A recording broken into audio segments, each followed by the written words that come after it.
You have been eating tree bark your entire life. Every time you bake with it, every time you stir it into a drink, every warm pastry you have ever eaten that had that specific spice in it, tree bark. And not just any bark, a very specific inner layer, peeled by hand from a tree that most people have never heard of. There are two things in your kitchen right now that could be sold as cinnamon.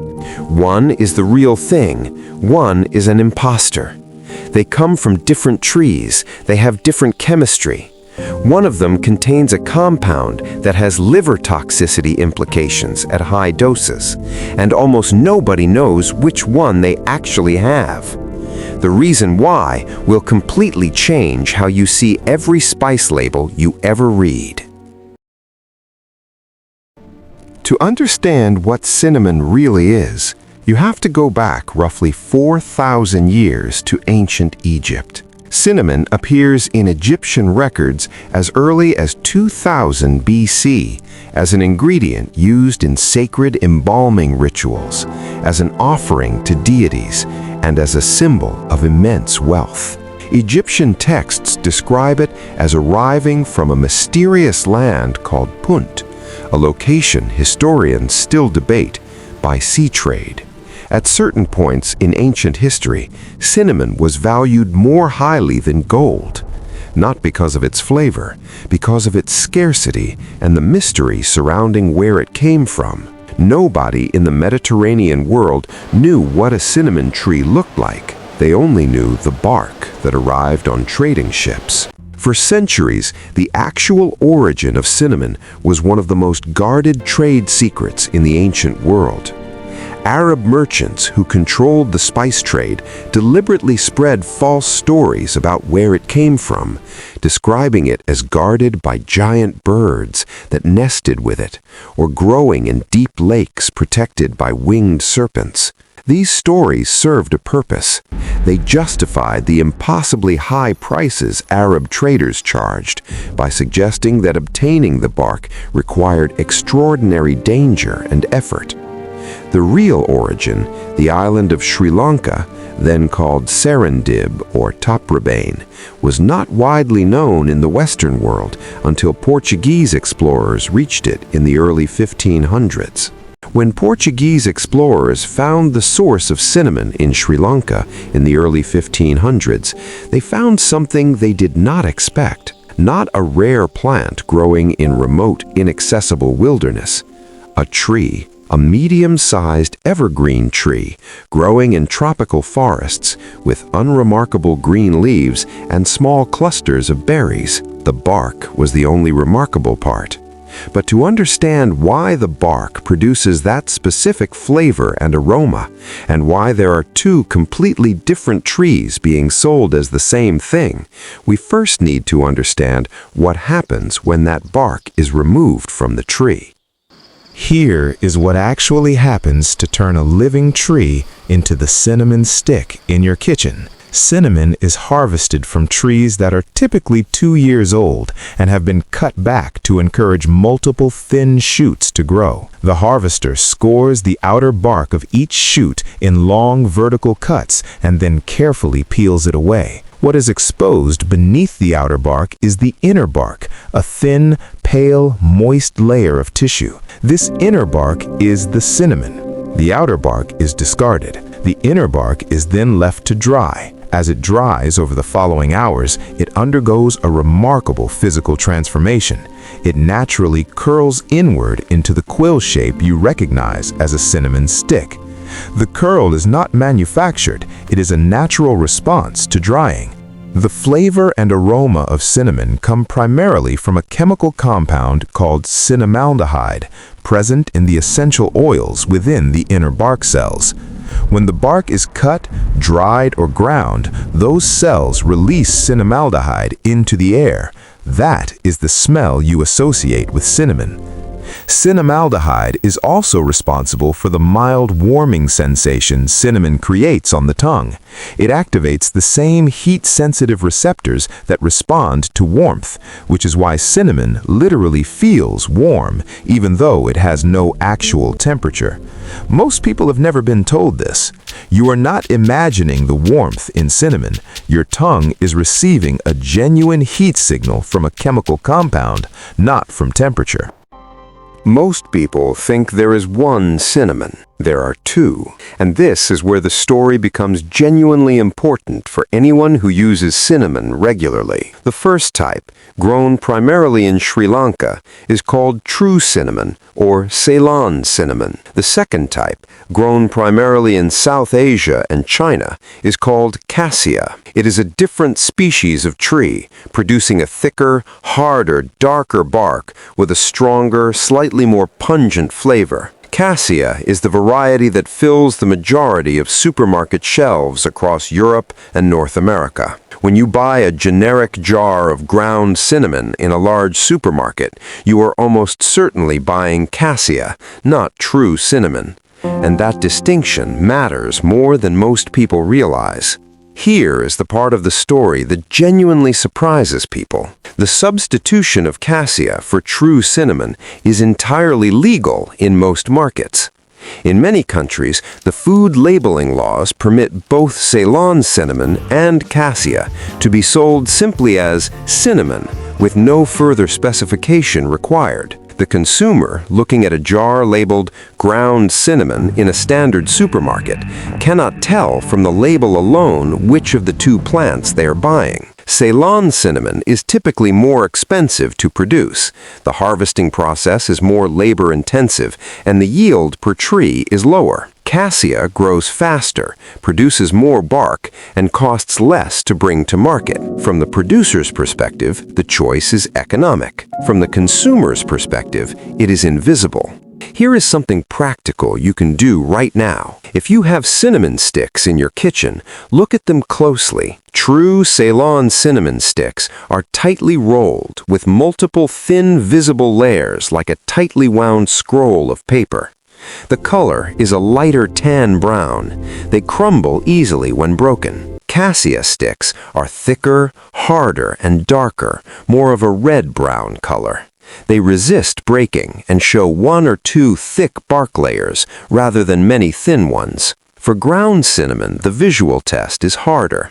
One method used in traditional cooking, mixing a small amount with iodine solution, produces a dark blue-black color for cassia due to its starch content, and little reaction for Ceylon cinnamon. Though unless you have iodine to hand, the country of origin on the label is your most reliable guide. Sri Lanka on the label means Ceylon. Almost anything else is cassia. Before we get to the chemistry difference that actually matters, a brief detour into why humans were obsessed with cinnamon for so long. Cinnamon has been documented in medical texts from ancient China, ancient Egypt, ancient Rome, and medieval European herbalism. It was used as a treatment for digestive complaints, respiratory conditions, and infections. For most of history, the medical use was based on observed effects rather than understood chemistry. What we now know is that cinnamon, particularly Ceylon cinnamon, contains compounds with demonstrable antimicrobial and anti-inflammatory properties in laboratory conditions. The ancients were not simply superstitious. They had empirically observed genuine effects from a compound that modern chemistry has since identified and studied. Here is the chemistry distinction between Ceylon cinnamon and cassia that has genuine health implications. Cassia contains significantly higher levels of a compound called coumarin, a naturally occurring substance found in many plants. Coumarin in small amounts is harmless, but scientific research has established that coumarin at elevated doses, particularly with regular daily consumption over extended periods, can cause liver damage in people who are sensitive to it. The European Food Safety Authority and similar regulatory bodies in several countries have issued guidance on coumarin intake levels. Ceylon cinnamon contains only trace levels of coumarin, too low to be a concern at normal culinary quantities. Cassia contains levels that, for people who use cinnamon heavily or daily in supplements or cooking, can approach the levels of concern. This is not a scare story, it is chemistry. True Ceylon cinnamon is grown primarily in Sri Lanka, which produces the vast majority of the world's supply, with smaller amounts from Madagascar and the Seychelles. The harvest and processing are still done largely by hand. The peeling, the layering of strips inside each other to form thicker quills, the drying by skilled workers who have learned the technique over generations. Cassia is grown primarily in China, Vietnam, Indonesia, and India, in larger, more industrialized operations that produce far greater volumes at lower cost. The global cinnamon trade today handles hundreds of thousands of tons per year. Most of it is cassia. The true Ceylon variety remains a premium, lower volume product that commands a higher price and occupies a smaller portion of the global market. What is remarkable is how recently most consumers became aware that there was any distinction at all. Here is the practical payoff from everything you now know. If you use cinnamon occasionally in baking or cooking, the cassia in your current jar is entirely fine. The coumarin levels at typical culinary quantities are not a concern for occasional use. If you use cinnamon daily in porridge, smoothies, supplements, or health-focused cooking, it is worth sourcing Ceylon cinnamon and checking the label for Sri Lanka as the country of origin. You will typically pay more. The flavor is slightly more delicate and complex, less sharp than cassia, with a lighter, more aromatic profile. And if you have whole cinnamon sticks and want to know what you have right now, you already know the test. Look at the layers. Count them. The answer is in the bark itself. Remember at the very start when I said you had been eating tree bark your entire life without knowing it? Here is the complete picture. You have been eating the inner bark of an evergreen tropical tree, peeled by hand, naturally curled by drying, and in most cases sourced from a different tree than the one that gives true cinnamon its name. You have been tasting cinnamaldehyde, activating heat receptors on your tongue and interpreting it as warmth. You have probably been buying cassia rather than Ceylon for years, entirely legally and without any label required to tell you. The quotable takeaway is this: cinnamon is one of the oldest traded substances on Earth, and most of the people using it today do not know what plant it comes from or what chemistry makes it taste the way it does. The cinnamon story connects to something much bigger. It is a story about assumed knowledge, the things we think we know because we have always seen them, used them, and never had reason to question them. Cinnamon was in your kitchen for years before today. You used it confidently. It was real cinnamon. But it was also, in most cases, a different plant than the one history named it after, and you had no way of knowing because the label did not say so. This pattern of confident, assumed knowledge built on incomplete information appears everywhere. In the foods we eat, the medicines we take, the materials we build with. Cinnamon is just one of the most delicious examples of a universal human habit, knowing the name of something without knowing what it is.